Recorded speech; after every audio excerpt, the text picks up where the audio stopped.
जय हिंद, जय भीम, जय शिवराय. मित्रांनो, भीमसैनिक स्पीक या चॅनलवरती आपलं स्वागत आहे. मित्रांनो, काम, क्रोध, लोभ, मोह,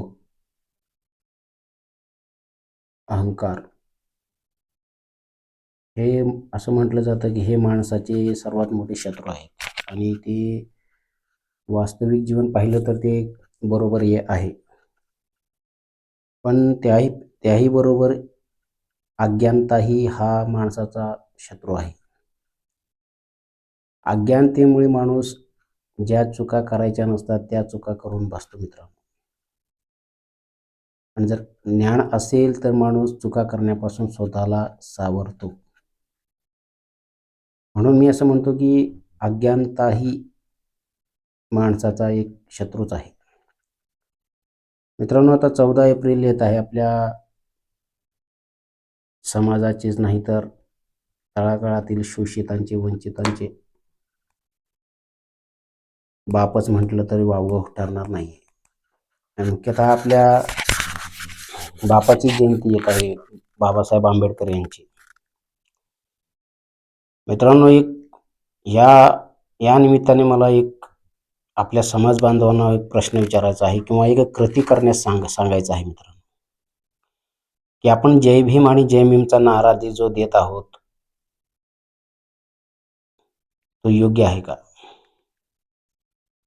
आणि जर आपल्याला असं वाटत असेल की हे योग्य आहे, बरोबर आहे, समाजात एकरूपता, समाजात एकता ठेवण्यासाठी यात काय चुकीचं आहे, असं काय समाजातील लोकांना वाटेल, तर ज्यांना हे योग्य वाटतं त्यांना माझा सल्ला आहे की तुम्ही ही येणारी जी आपली जयंती आहे बाबासाहेबांची, तुम्ही आपल्या आसपास एखादी मस्जिद जर असेल ना, तिथून त्या मस्जिदीमधून तुम्ही जयंती साजरी करून दाखवा मित्रांनो.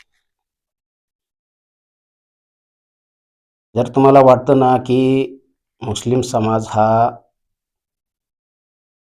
सर्व धर्म समभाव पाळतो, बाबासाहेबांचा आदर करतो, गौतम बुद्धांचा आदर करतो, तर तुम्ही हे करूनच दाखवा मित्रांनो. कारण जय भीम आणि जय भीमचा ठेका हा आपल्या समाजाने घेतलेला नाहीये. जरा त्यांच्याकडून ही काही कृती होऊ द्या ना. एखाद्या दर्ग्यामधून, मस्जिदमधून बघा जरा प्रयत्न करून, आणि मग तुम्हाला कळेल की जय भीम आणि जय भीमचा अर्थ काय आहे. म्हणून म्हणतो की ज्ञान ही असं शस्त्र आहे की त्याचा समाज सुधारण्यासाठी खूप उपयोग होतो. मित्रांनो, एक लक्षात घ्या की आपण RSS आणि BJPचा विरोध करत करत आपण काय करत आहोत हे समाजाला कळतच नाहीये.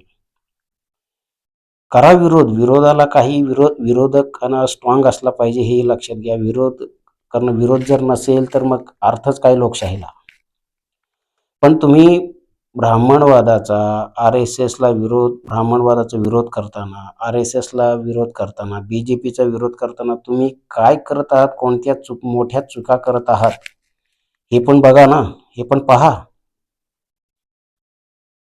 की नाही, हे BJPच्या विरोधात आहे, हे RSSच्या विरोधात आहे, आम्ही त्यांच्यासोबत. अरे पण तुम्ही आपल्याच हातून आपल्या समाजाची कशी फजिती करून घेत आहात. येणाऱ्या काळामध्ये किती मोठं संकट तुम्ही उभं करून ठेवत आहात, जरा याकडेही पहा ना मित्रांनो. आणि म्हणून मी म्हणतो की तुम्ही आपण जे जय भीम आणि जय भीमचा नारा जो देत आहोत ना, तर त्याला जरा त्यांच्याकडून पण जरा कृती होऊ द्या. एक संधी आहे ही. जरा समाजाला कळू द्या की बघा आम्ही मस्जिदमधून बाबासाहेबांचा जय जयकार करत नारा देत जयंती काढलेली आहे. जरा जाऊ द्या, जरा समाजात एक सोशल संदेश बघा होतंय का. आणि मग काय माहिती आहे का, एक प्रयत्न केलं ना सर्व हाती लागतं. जरा करून बघा, म्हणजे तुम्हाला वस्तुस्थिती कळून चुकेल मित्रांनो, की फक्त आपणच फक्त जय भीम आणि जय भीमचा नारा देतो, पण ते लोक काय करत आहे जरा त्याकडे लक्ष देऊन बघा. ऑब्झर्वेशन करा त्यांचं. ते फक्त एका संधीची वाट बघत आहेत, पण ज्या दिवशी संधी भेटेल त्यांना भेटेल ना, जय भीम आणि जय भीमचा जो नारा जो आपण देत आहोत त्याची वस्तुस्थिती तुम्हाला एका झटक्यात कळून येईल. जय हिंद, जय भीम, जय शिवराय.